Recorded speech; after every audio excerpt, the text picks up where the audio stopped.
일반적으로 성경은요, 기독교의 경전으로 우리가 분명히 알고 믿습니다. 이 성경은 신약과 구약으로 나눠지는데 신약과 구약 두 책을 모두 경전으로 취급하는 종교는 개신교입니다. 여기에 외경을 더한 것이 천주교예요. 천주교는 에브라임 바이블이라는 성경을 번역한 외경까지 그들은 정경으로 믿고 있습니다. 여기서 신약을 빼고 구약만 성경으로 믿는 종교가 유대교고, 회교는 신약을 빼고 구약 다음에 코란을 넣은 종교가 바로 회교입니다. 이렇게 성경은 특히 구약 대부분의 종교에서 매우 중요하게 여기고 있습니다. 이 신구약 성경은 약 40명의 저자에서 1600년에 가까운 기간에 걸쳐서 기록된 책인데, 그럼에도 불구하고 같은 부분의 계시로 일관되어 있는 것은 한 성령의 감동으로 기록이 때문이라고 오늘 디모데후서 3장 16절 말씀 근거해서 생각해 볼 수 있는데, 신구약 성경이 66권이죠. 구약 39권, 신약이 7권인데 이 장으로 말하면 구약 929장에 신약 260장 합쳐서 1189장입니다. 그리고 절로 따지면은 31,173절입니다. 그런데 가장 긴 장과 가장 짧은 절은, 그리고 가장 긴 절은 시편 119편이 가장 길기도 하고 에스더 8장 9절이 긴 절이기도 합니다.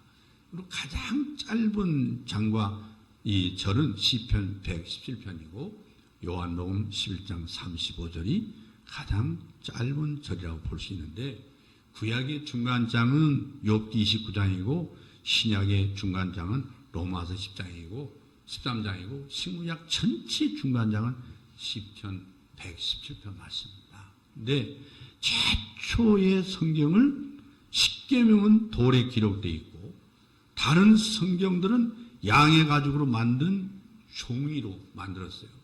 그리고 왕골이 여러분, 우리는 사실상 나이 드신 분들은 왕골을 이해할 거예요. 근데 이게 바로 파피루스인데, 이 파피루스 종이에 기록된 하나님 말씀이죠. 이후에 원본은 오랫동안 보존할 수가 없어서 이 파피루스와 가죽 종이의 필사본으로 다시금 계속 반복해서 기록돼서 오늘까지 전해내려 왔던 것입니다. 그래서 성경에 장절은 처음부터 구분되어 있던 것은 아닙니다. 우리가 성경에 몇 장, 몇 절, 그러지만 처음에 장절이 되어 있던 게 아니에요. 현재의 모습은 장 구분을 한 사람은 영국 교회의 그 캔터베리 대주교였던 랭튼이라고 이렇게 추측하고 있습니다. 랭튼이 그렇게 구분했다. 그 다음에 스테바누스는 신약 성경을 절로 구분했어요. 절로.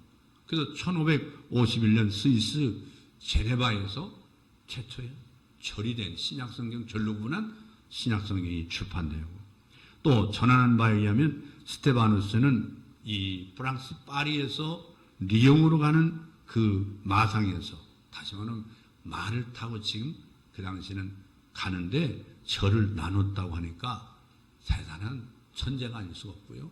그리고 신구약 성경 모두가 장절이 붙어서 처음 출판된 해가 1555년입니다.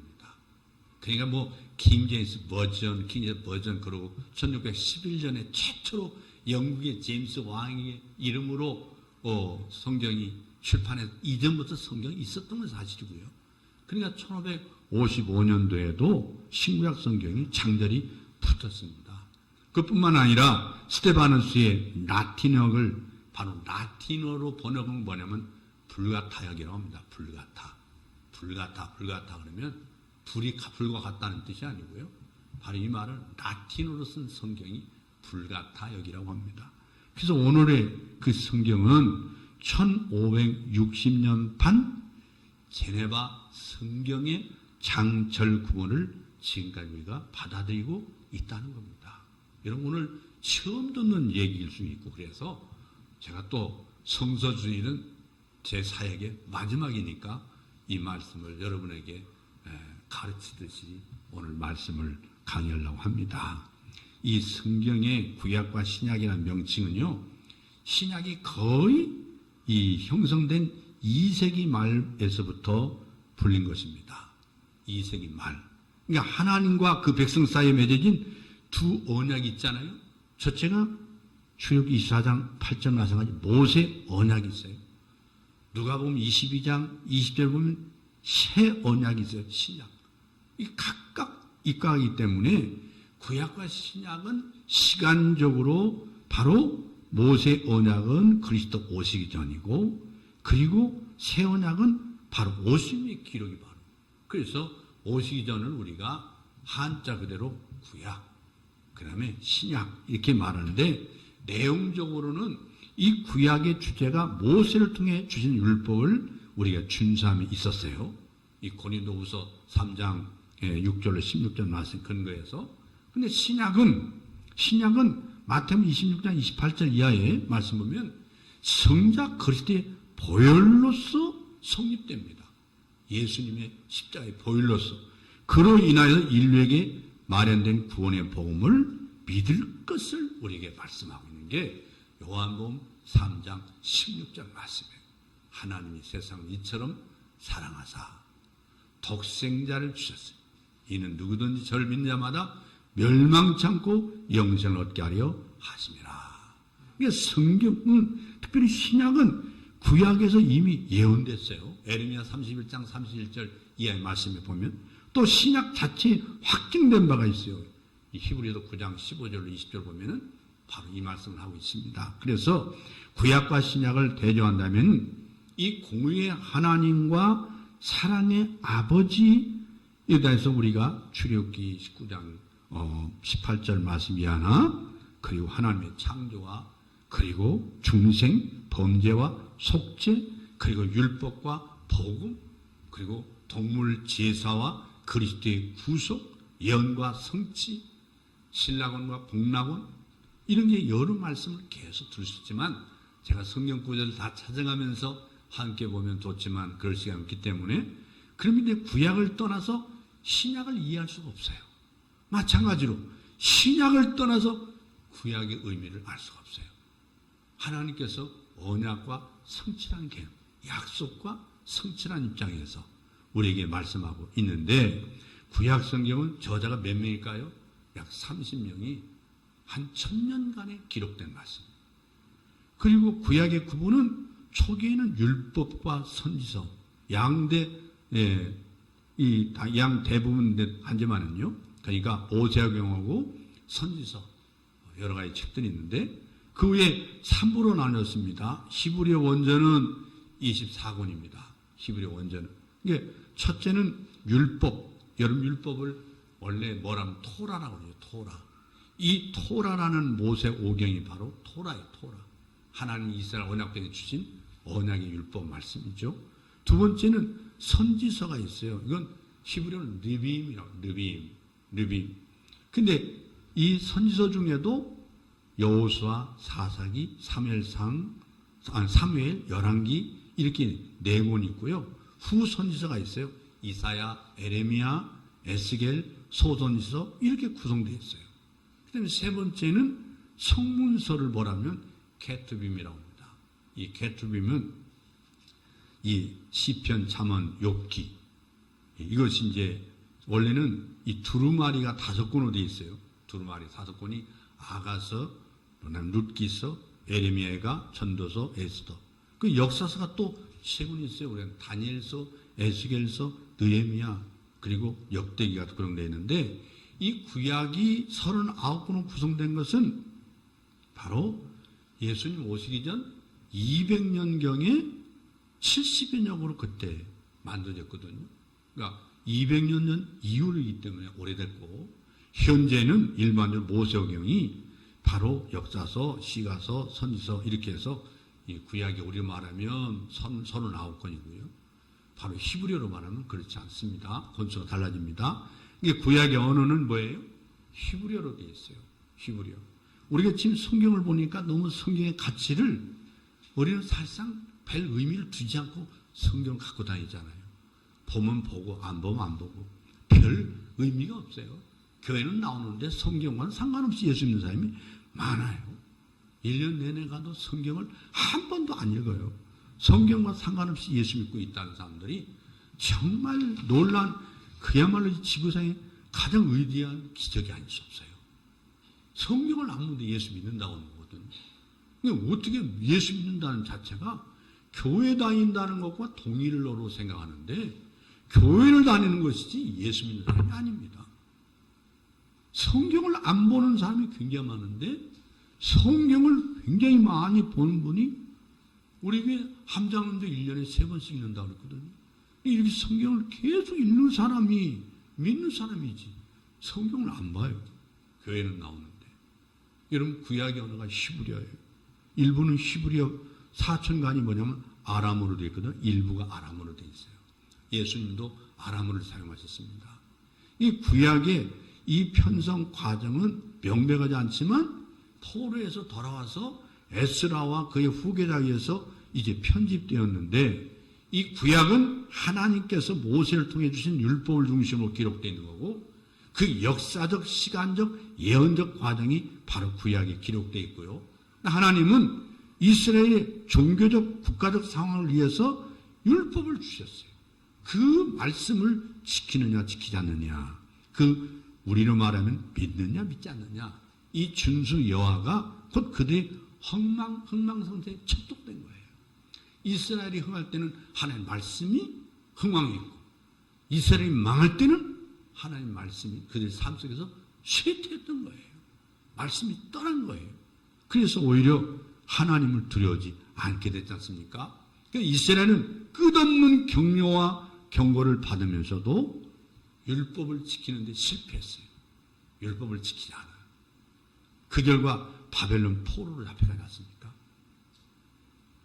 그러면 율법은 임시적 용도로 주신 것이고, 그들로 하여금 율법의 불완성을 깨닫고 새 언약을 대망시키기 위해서 주신 것이라고 에레미야 31장 31절에 말씀하고 있는데, 그건 구약에서의 메시아 대망이에요. 사실 구약은 바로 하나님의 언약에 성취할 메시아를 대망, 언약의 씨가 오실 걸 기다린 거예요. 근데 신약 성경은 몇 사람이 있었습니까? 9명 있었어요.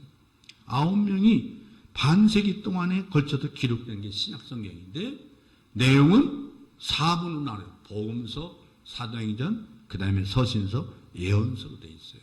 근데 이 복음서는 예수님의 생애와 교훈을 우리에게 전해주고 있어요. 단순히 하나의 그분의 전기가 아니라 예수 그리스도의 특이한 품성과 바로 이 땅에 오신 목적에 대해서, 바로 하나님의 언약의 말씀이 바로 이 땅에 성취된 역사를 나타내려고 하는데 목적인 게 바로 신약 성경이에요. 이게 복음서 중에 처음 세 권 같은 견지에서는 그리스도의 생애를 전하고 했다고 해서 공간 복음이다 이렇게 말합니다. 공간 복음, 한 가지 문자잖아요. 볼관자. 그래서 요한복음은 복음서보다는 약 30년 후에 기록되었고, 그리스도로는 곧 하나님을 확증하는 것이 바로 요한복음이잖아요. 예수는 누구냐? 하나님이다 하는 게 요한복음. 이게 마태, 마가, 누가, 요한복음은 특별히 이 대상과 주제들을 갖추고 있습니다. 마태는 누굽니까? 누구를 위해서? 유대인을 위해서. 그 다음에 마가복음은 로마인을 위해서, 로마인을 위해서. 누가복음은 이방인을 위해서. 그리고 요한은 헬라인을 위해서. 그리고 세계 모든 사람을 상대로 기록한 것이 바로 요한복음이란 말이에요. 그리고 마태는 그리스도를 유대인의 왕으로 우리에게 계시하고, 마가는 만인의 종으로 오신 예수는 만인의 종으로 오셨다. 그 다음에 누가는 사람으로 오셨다. 그 사람의 아들, 언약의 사람으로 오셨다. 요한은 하나님의 아들로 각각 묘사하고 있습니다. 그래서 사도행전은 복음서에 이은 사도들의 역사로서 성령 강림에서 시작된 교회가 로마까지 이 확대되는 자취를 밝히 기록한 것이 바로 사도행전이에요. 그러니까 하나님이 언약의 땅에서 주신 이 언약의 씨가 세상 끝에 편만한 것이 바로 뭐예요? 언약의 땅 끝이 어딥니까? 바로 로마까지 이 복음이 전파된 거예요. 그래서 이 구약이 성부의 그리고 사복음서가 성자의 행적이라면 사도행전은 뭐냐? 성령의 행적입니다. 성령의 행적. 그래서 이 서신이라고 하는 건 편지잖아요. 편지란 말은 회람 편지예요. 이게 계속 우리처럼 지금 여러 권 책을 만들 수가 없으니까 한 권의 가족에 쓴 편지가 여러 사람이 돌아가면서 보는 거예요. 그러니까 지금 로마서 그러면 로마에 있는 바로 헬라파 유대인들이 돌려서 보라고 보낸 편지란 말이에요. 그것도 가족에다가. 가족에 썼기 때문에 두루마리가 되는 거죠. 왜? 가족은 말리잖아요. 말려요. 그래서 로마서 이하 유다서까지 21권이 바로 편지인데요. 바울 서신이 그 가운데 13권이에요. 바울이 13권의 편지를 썼어요. 그 외에 사도들의 기록인 공동서신이 7권 있어요. 야고보서는 있고 베드로서는 있고 유다서는 있고 이런 서신이 7권 있고 히브리서가 돼 있어요. 히브리서는 누가 썼는지 잘 알 수가 없는 거예요. 그래서 이 편지들은 당시 교회들의 긴급한 필요에 의해서 이 기술이 됐는데 바로 뭐냐면 다른 복음을 변증하는 것이 바로 편지거든요. 복음에 대해서 변증하고 누구에 대해서? 예수가 누구냐? 이걸 바울이 구약의 그림자를 통해서 그리고 실체인 그리스도를 통해서 재해석해 준 것이 바울의 편지인데 바로 그 당시 바로 율법주의자들이 교회에 슬그머니 들어왔다 했잖아요. 이게 초대교회 이단들이에요. 이단들. 그래서 이런 이단들을 척결하기 위해서 바울이 그냥 감옥에 갇힌 몸이지만은 애단 마음으로 편지를 쓴 게 바로 바울의 서신이에요. 편지예요. 그래서 기독교 신앙의 기본 교리가 해설되고 그리고 성도의 삶을 어떻게 살아야 되느냐 그런 실생활에 지침이 주어지고 있는 것이 바로 서신서고 요한계시록은요. 사실은 요한계시록이라는 말이 잘못된 거예요. 사실은 예수 그리스도의 계시록이라고 하는 게 맞는 거예요. 예수 그리스도의 계시록. 그래서 이 요한계시록은 신약의 유일한 예언서예요. 유일한 예언서. 현세의 종말과 최후의 하나님의 심판, 그의 계속된 영원한 하나님 나라, 영원한 세계를 우리에게 계시하고 있는 것이 요한계시록이에요. 이게 성경의 첫 책이 뭡니까? 창세기에서. 마지막 책인 요한계시록에서 완성됐단 말이에요. 그러니까 이 창세기에서는 범죄로 인해서 에덴에서 추방된 인류는 요한계시록에서 속죄를 받아 영원한 하나님의 동산으로 영접되는 것이 바로 요한계시록이란 말이에요. 그래서 신약성경은 당시 일반적인 통용어였어요. 일반적인 그 당시에 쓰는 게 바로 뭐냐면 코이네입니다. 코이네. 코이네가 바로 헬라어로 기록됐어요. 그 당시 일반적으로 쓴 용어가 코이네라는 헬라어예요. 이게 원저자의 기록은 인쇄술이 발명된 15세기까지 이제 계속 사본으로 이제 각지에 전해졌어요. 사본이라는 건 뭐예요? 사자가 뭐예요? 사진 사자잖아요. 베껴 썼다 그 말이에요. 베껴 써. 그때는 사진 기술이 없었기 때문에 그냥 계속 베낄 수밖에 없어요. 베껴. 그래서 현재까지 발견된 고대 사본은요, 약 몇천 종류 되냐면, 여러분 놀라지 마세요. 5천 종류가 넘습니다. 5천. 이 사본들이. 그래서 그 중에 가장 현저한 것은 이 바티칸 사본, 그리고 신의 사본. 이건 이 필두로 한 바로 대문자 사본이죠. 대문자. 근데 4세기에서 9세기 것으로 약 42종이나 있습니다. 이와 같은 사본들을 내용에 있어서 약간씩 차이가 있지만은 이를 고대 번역 성경이 다른 문서의 인용문 등과 조합해서 잃어버린 원문을 규정한 연구가 지금도 계속 연구되고 있습니다. 지금도 연구되고 있고요. 여러분들이 이런 사본들이 영국 대형 박물관이나 프랑스나 미국이나 각 나라에서 지금 현재 일부씩 가지고 있지 않습니까? 우리나라는 미안하지만 사본을 아무것도 가지고 있죠. 사본 하나 가지고 있다는 이것은 그야말로 이 국가의 엄청난 재산이죠. 엄청난 재산. 여러분, 우리가 성경을 간단하게 한 권 들고 다니지만 이 성경이 사본으로 가지고 생각해 보세요. 이거. 여러분, 이걸 가지게 된다면 오늘 하루 종일 날려도 못 나올 정도로 사본이 얼마나 많겠어요. 낑낑대고 하루 종일 날려도 이 성경을 다 못 날린단 말이에요. 그 많은 성경이 이 오늘의 우리의 한국어 성경으로 이렇게 만들었다는 게 얼마나 큰 축복입니까? 하나님의 이 구원의 계시를 우리에게 한 권에 채워줬는데 우리는 이 성경을 너무 박대를 해. 성경 보지도 않고 보는 것도 귀찮아하고 보는 걸 부담스러워해요. 근데 놀라운 예수 믿는다는 사람인데 이게 사실상 하나님께서 마지막 때 어떻게 심판하실까 상당히 성경을 볼 때 두려울 때가 있어요. 우리는 성경 하나님의 언약의 편지를 박대하는데 하나님 우리를 갖다가 무슨 갑자기 어느 날 우리가 손자를 보듯이 아들, 딸, 며느리를 보듯이 그냥 반가울 줄 알지만 너는 나를 얼마나 박대했느냐. 그럴까 심히 두렵단 말이에요. 너는 세상에 있으면 나를 얼마나 박대했느냐. 못 볼 것을 보는 것처럼 얼마나 박대하고 살았느냐. 여러분, 이 말씀을 여러분 마음에 감동되려고 하는 얘기 아니에요. 정말 우리가 현실이 그렇잖아요. 이와 같은 원문 연구가 결과 수많은 본문이 형성되는데 그 중에 그 현저한 것이 에라스무스 한 사람, 그럼 베자라는 사람, 디센도르프, 그 네슬레, 그 알란트 이런 사람들이 계속 성경을 연구했던 거고요.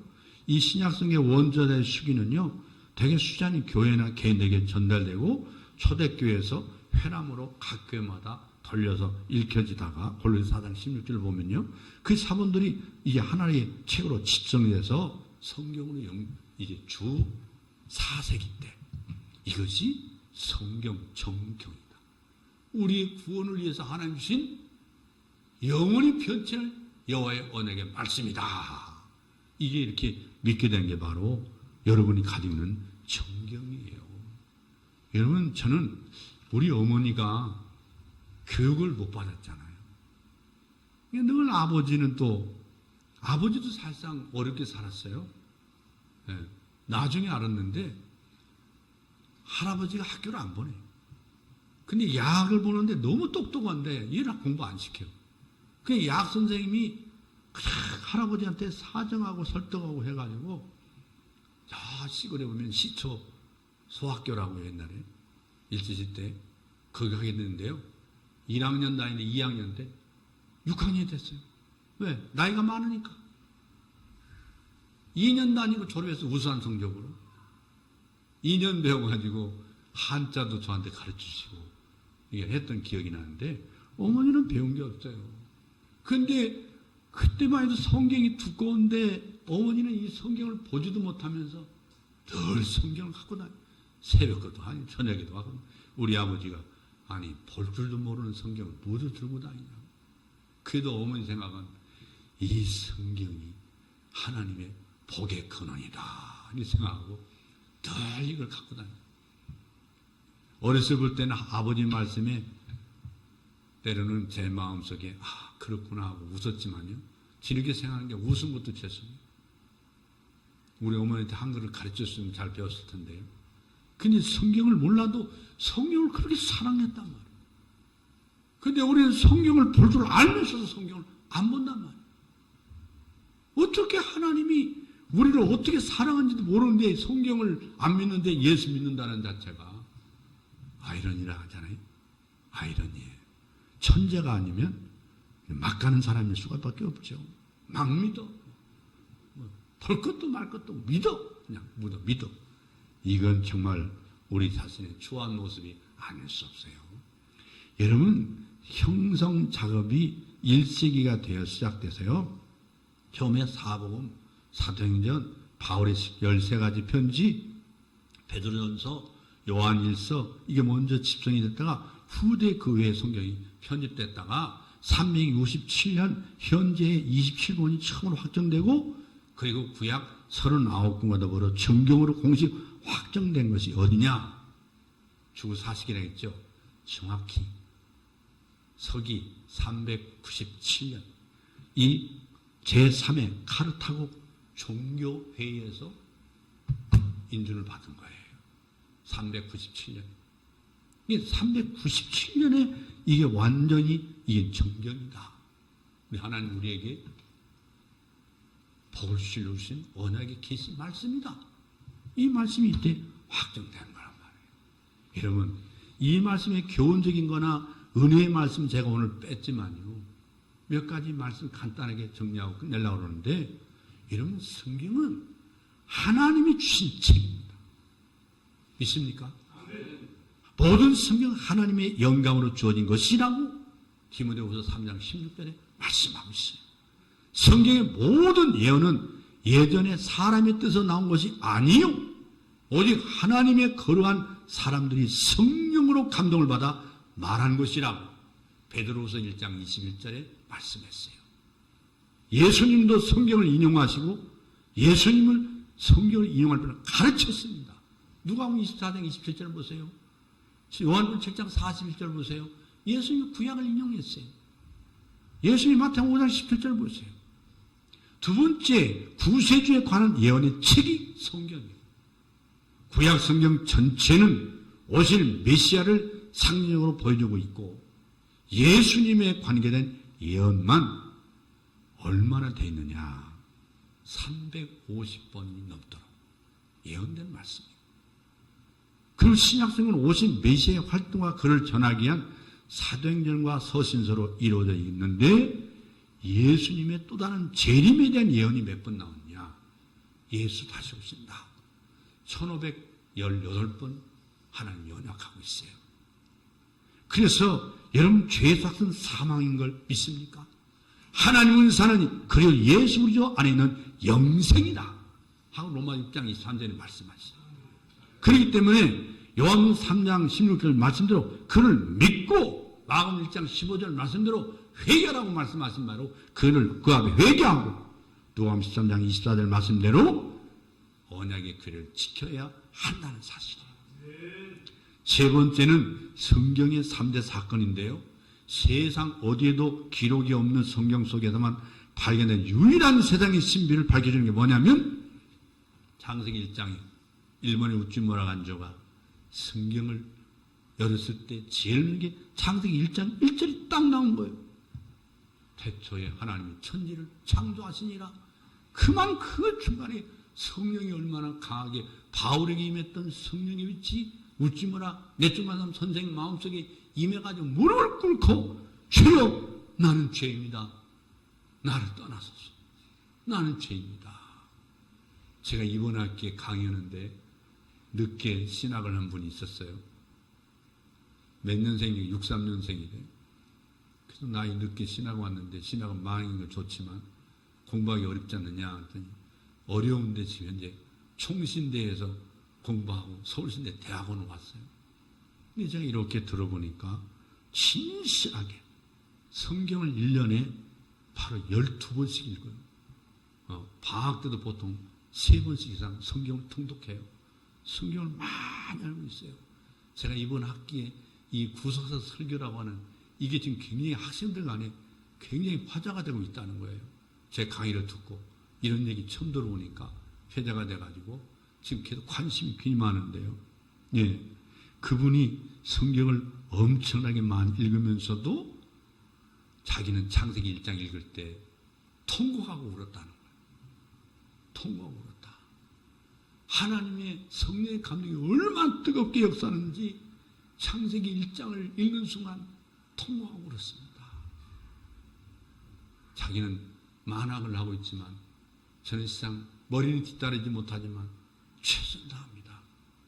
진짜 진작에 제일 앞에 앉아가지고 저하고 질문도 많이 하면서 성경을 굉장히 많이 사랑한 분이에요. 근데 제가 이 교수한다는 입장에서 성경을 모르면 학생 앞에서 상당히 문제가 되는 겁니다.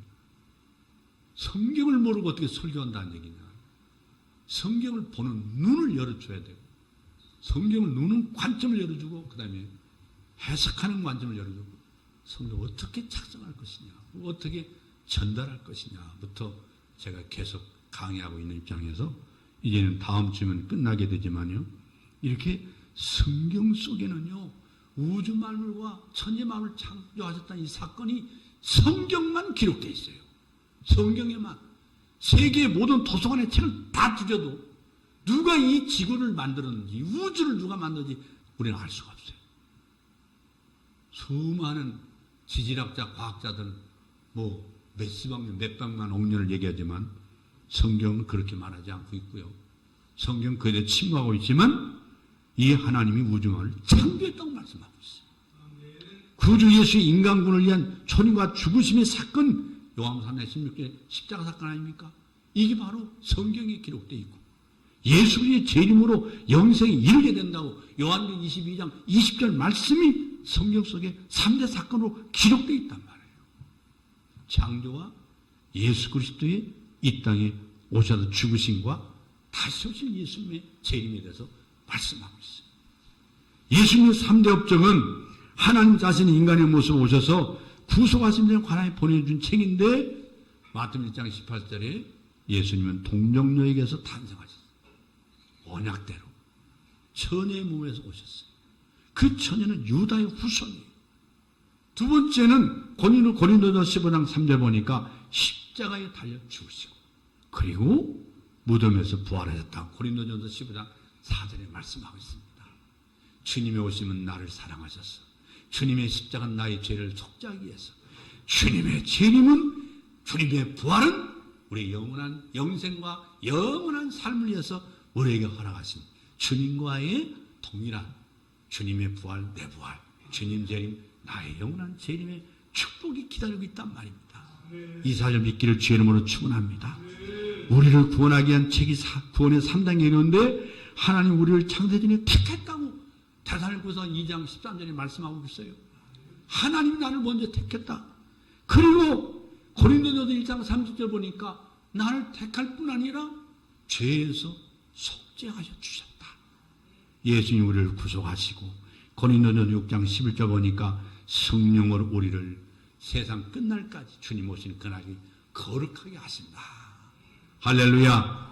여러분 마지막 성경은 선교의 책입니다. 선교. 하나님 우리에게 충분히 명령하실 자격이 있는 분이잖아요. 그의 아들을 우리를 위해서 죽게 하시고 구원해 주신 분입니다. 이런 대가로 우리는 구원을 선물로 받았어요. 우리의 행위로 구원을 받을 수 없지만은 구원에 대한 감사의 기쁨이 있게 되면 자연스럽게 이 구원의 복음을 전하지 않을 수가 없게 된 줄로 믿습니다. 만일 아직도 전도와 선교에 헌신적이지 못하다면 구원의 기쁨과 감사가 없다는 사실을 회개해야 될 줄로 믿습니다. 나에게 구원의 감격이 없다면 전도할 사명도 못 깨닫겠죠. 내가 너에게 분바 모든 걸 가르쳐 너에게 지키게 하라. 볼자다 내가 세상 끝날까지 너희와 항상 함께 있으리라.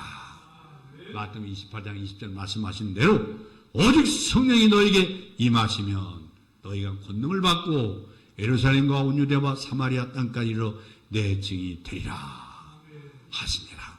할렐루야. 그 언약대로 이루어진 걸 믿습니까? 분명히 믿습니다. 하나님의 언약은 사도행전에 이미 이루어졌습니다. 이루어졌어요. 하나님의 말씀은 언약과도 안 이루어진 게 딱 한 가지밖에 없어요. 다시 오시는 예수 재림. 예수 재림 때는 세상을 선악간에 심판할 줄로 믿습니다. 이 세상 거짓과 불의들이 여러분 마음을 어둡게 할지라도 우리 예수 안에 희망과 빛을 바라보는 것은 하나님은 살아계십니다.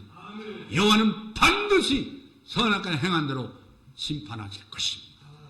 우리는 두렵지 않습니다. 여호와는 이 나라를 버리지 않을 것입니다. 이 백성을 버리지 않을 것입니다. 우리 기독교인들의 눈물의 기도와 오늘 이날의 6만 교회들이 하나님이 예배하는 이 뜨거운 감격 예배를 하나님이 오늘도 보실 것입니다. 그 예배를 받으셨습니다. 하나님이 사는 끝날까지 우리 함께하는 걸 믿으시기를 주의 이름으로 축원합니다.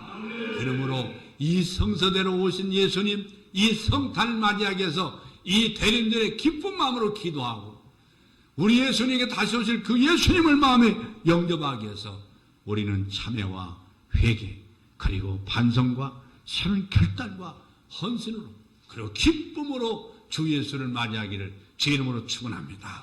주 예수를 믿어라. 그리하면 너와 내 집이 구원을 얻으리라. 할렐루야. 기도하겠습니다.